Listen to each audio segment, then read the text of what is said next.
Hi guys, তোমরা সবাই কেমন আছো? আশা করি ভালো আছো। আমি তো ভালোই আছি। তো তোমরা সকলেও নিশ্চয়ই ভালো আছো।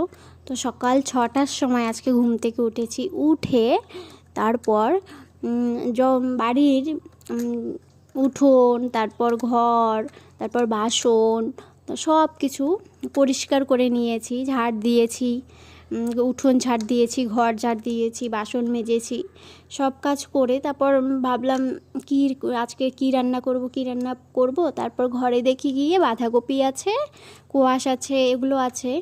তো ওগুলোই কাটতে বসে পড়েছি। তো আজকে শনিবার, আমাদের নিরামিষ খাবে।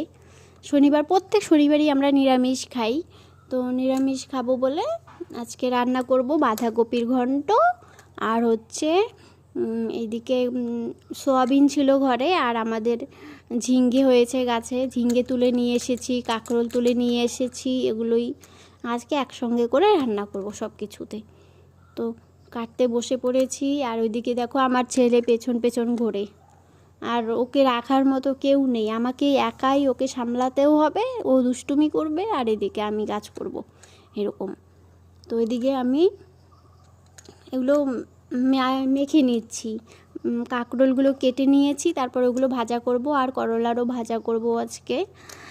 তো আমাদের গাছেই কাঁকরোল হয়, তো ওগুলো কি করব, আর এখন ওগুলোই ভাজা করে সবাই মিলে খেয়ে নিই। আমার বর কিন্তু কাঁকরোল খায় না, আমরা দুজনে খাই, শুধু আমার শ্বশুর আর আমি। তো ওগুলোই ভাজতে বসে পড়েছি। তো ভেজে প্রথমে তেল দিয়ে দিলাম, তারপর এখন দিয়ে একে একে তুলে দেব কাঁকরোলগুলো তুলে দিয়ে একটু কড়া করে ভেজে নেব, কারণ কড়া করে না ভাজলে না খেতে অতটা ভালো লাগে না। তো কড়া করে ভেজে নিলে খেতে ভালো লাগে, তাই কড়া করে ভেজে নেব, একটু লাল লাল করে ভেজে নেব।